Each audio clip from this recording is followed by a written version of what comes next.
देखो अपन ने अभी तक जो पढ़ा था वो बांग्लादेश के बारे में कल पढ़ लिया था, आज अपन पढ़ेंगे नेपाल के बारे में। ठीक है, नेपाल की भौगोलिक स्थिति की बात करें तो नेपाल चीन के दक्षिण एशिया का भी एक भाग माना जाता है और चीन के दक्षिण में स्थित है और भारत के उत्तर पूर्व में स्थित है नेपाल। देखो नेपाल जब आजाद हुआ, नेपाल भी उपनिवेश रहा था।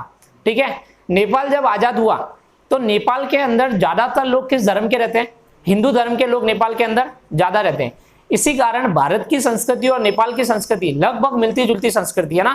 बिल्कुल नेपाल के अंदर, आप नेपाल के अंदर कभी घूमने भी जाओगे तो वहां पर आपको ज्यादातर हिंदू धर्म के लोग ज्यादा मिलेंगे और भारतीय भी बहुत ज्यादा मिलने वाले हैं वहां पर। इस कारण नेपाल और भारत के संबंध हमेशा से क्या रहे? अच्छे रहे। लेकिन कुछ समय से लेकर नेपाल और भारत के समान नेपाल का झुकाव किस ओर ज्यादा रहा है? आजकल चीन की तरफ ज्यादा रहा है। जब अक्साई चीन लद्दाख वाला मुद्दा हुआ, गलवान घाटी वाला है ना, उस टाइम नेपाल ने किसका पक्ष लिया था? चीन का पक्ष लिया था। ठीक है, अब अपन पढ़ते हैं नेपाल के लोकतंत्र के बारे में। तो नेपाल जैसे ही उपनिवेशवाद से आजाद हुआ तो नेपाल ने संवैधानिक राजतंत्र की स्थापना करी। संवैधानिक राजतंत्र का मतलब ये होता है, ठीक है, कि संविधान के अनुसार राजा तो होगा लेकिन वो वहां पर क्या करेगा? संविधान के अनुसार क्या करेगा? वहां पर राज करेगा। लेकिन समय के साथ वहां पर नेपाल के अंदर क्या होने लग गया? समय के साथ लोग वहां पर आंदोलन करने लग गए ना, कि लोगों को अपने अधिकार अधिक चाहिए थे, है ना। लोग ये बोलने लगे कि लोकतंत्र की स्थापना होनी चाहिए ना। यहाँ पर किसकी थी? संवैधानिक राजतंत्र की स्थापना थी। लोगों की मांग ये थी कि लोकतंत्र की स्थापना होनी चाहिए, मतलब जनता का हस्तक्षेप क्या होना चाहिए? यहाँ पर जनता की भागीदारी क्या होनी चाहिए? बढ़नी चाहिए। तो ये जनता की भागीदारी को बढ़ाने के लिए समय समय के साथ वहां पर क्या होते रहे? लोगों में आंदोलन होते रहे। 1990 में, है ना, अपन ने देखा 1990 में वहां पर संवैधानिक राजतंत्र की स्थापना हो गई, है ना। 1990 में राजा द्वारा जनता की मांग को स्वीकार कर लिया गया, है ना। 1990 में क्या हुआ? जो आंदोलन चल रहे थे, संवैधानिक राजतंत्र तो पहले से ही था, है ना, लेकिन 1990 तक मैंने आपको बताया जो आंदोलन चल रहे थे उस आंदोलन को वहां के राजा ने क्या कर लिया? स्वीकार कर लिया। और वहां पर क्या अपना लिया गया? लोकतंत्रात्मक राजतंत्र अपना लिया गया। लोकतंत्रात्मक राजतंत्र का मतलब ये होता है कि राजा तो रहेगा लेकिन संसद के अंदर भागीदारी किसकी बन जाएगी? लोगों की भागीदारी बढ़ जाएगी, है ना। मतलब जो निर्वाचित होकर आएंगे, है ना, वो लोगों में से आएंगे, वहां की जनता में से निर्वाचित होकर कोई आएगा, लेकिन फाइनल फैसला किसके पास रहेगा? लोकतंत्रात्मक राजतंत्र का मतलब है कि फाइनल शक्ति किसके पास रखी? राजा के पास रखी, है ना। जैसे अगर भारत की बात करें, ब्रिटेन की बात कर लो, ब्रिटेन जैसा हो गया ना। ब्रिटेन में आज भी, है ना, लोकतंत्रात्मक राजतंत्र ब्रिटेन में भी। आप ब्रिटेन में देखो कि वहां पर राजा का पद आज भी है ना।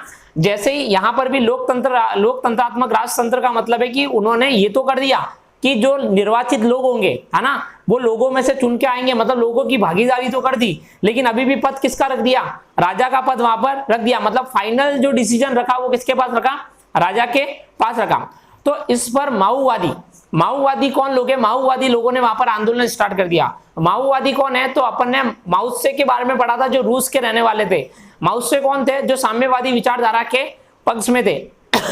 तो जो नेपाल के अंदर साम्यवादी विचारधारा के पक्ष के लोग थे उनको बोलते हैं माओवादी, है ना। उन्होंने उनकी विचारधारा को अपना लिया। माओवादी की विचारधारा क्या थी? कि बंदूक की नोक पर शासन करना, है ना। बंदूक की नोक पर शासन करने का मतलब यह है कि जब तक आप आंदोलन नहीं करोगे, है ना, बंदूक की हथियारों का इस्तेमाल नहीं करोगे, तब तक आपको आजादी नहीं मिलने वाली। ये माओत्से की नीति थी। इसी माओत्से की नीति ने माओवादी अपनाया नेपाल के अंदर। माओत्से की नीति ने लोगों को अपनाया। अब माओत्से की नीति को लोगों ने अपनाया तो बांग्लादेश के अंदर क्या होने लग गया? बांग्लादेश के अंदर आंदोलन भड़क गया कि जो बांग्लादेश की शासन थी, राजतंत्र के हाथ में जो सेना थी उसके बीच में और माओवादियों के बीच में लड़ाई होने लग गई, है ना। जहां पर सेना दिखती तो वो माओवादी उन पर क्या कर लेते? आक्रमण कर लेते, मतलब गोरिल्ला नीति अपनाई। गोरिल्ला नीति का मतलब ये होता है कि छुपकर वार करना, इसको बोलते हैं गोरिल्ला नीति। आप देखो कि नक्सली जो भारत के अंदर छत्तीसगढ़ वाला एरिया जो सैनिकों के ऊपर हमला करते हैं उसको बोलते हैं गोरिल्ला नीति से आंदोलन करना, कि छुपकर, जैसे ही कहीं से आर्मी जा रही है उन पर छुपकर क्या कर देना? आंदोलन कर देना। यही स्थिति कहां पर पैदा हो गई? नेपाल के अंदर स्टार्ट हो गई कि उन्होंने भी क्या कर दिया, है ना, वहां पर आंदोलन स्टार्ट कर लिए। मैंने बताया कि माओवादी लोकतंत्र के खिलाफ शक्तिशाली हो गया ना। अब क्या हो गया? ये माओवादी इतने ज्यादा शक्तिशाली हो गए कि अब राजा को सत्ता किसके हाथ में लेनी पड़ी? अपने हाथ में लेनी पड़ी। और 2002 में जो वहां के राजा थे उन्होंने संसद को क्या कर दिया? भंग कर दिया। अब जब संसद को भंग कर दिया तो लोगों में और आक्रोश क्या हो गया? बढ़ गया, क्योंकि राजा ने पूरी शक्ति क्या ले ली? अपने हाथ में ले ली। अब वहां पर एक तो दो पार्टी बनी, एक पार्टी का नाम है ये देखो, राजा के विरुद्ध जन आंदोलन हुआ, उसमें दो पार्टी बनी, एक माओवादी पार्टी जिसकी अपन बात कर रहे हैं, और एक 7 पार्टी गठबंधन बना। इन दोनों पार्टियों ने मिलकर वहां पर बहुत जबरदस्त क्या कर दिया, आंदोलन स्टार्ट कर लिया राजा के खिलाफ। इस आंदोलन को देखते हुए 2006 में पुनः वहां पर क्या स्थापना कर ली, नेपाल के अंदर, वापस नेपाल के अंदर संसद की स्थापना कर दी। लेकिन अभी तक संसद की स्थापना तो कर दी, लेकिन कौन सी चल रही थी, लोकतंत्रात्मक राजतंत्र ही वहां पर चल रहा था। फिर आगे चलते हैं, ऐसे करते करते 2006 में वहां पर किसकी स्थापना हो गई, संविधान का गठन हो गया, और संविधान का गठन हो गया, और 2008 में नेपाल ने लोकतांत्रिक गणराज्य की स्थापना कर ली, है ना। 2008 में किसकी स्थापना कर ली, लोकतांत्रिक गणराज्य।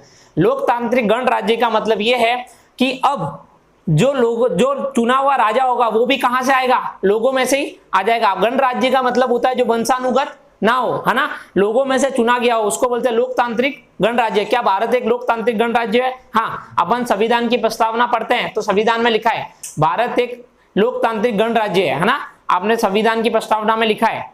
तो संप्रभु भी है, लोकतांत्रिक गणराज्य भी है, ये अपने संविधान में लिखा गया है, प्रस्तावना में ही लिखा गया है ना। तो इसने भी क्या कर ली, नेपाल ने लोकतांत्रिक गणराज्य की स्थापना कर ली, और फाइनली 2015 में वहां पर नेपाल ने क्या कर लिया, अपना संविधान को अपना लिया।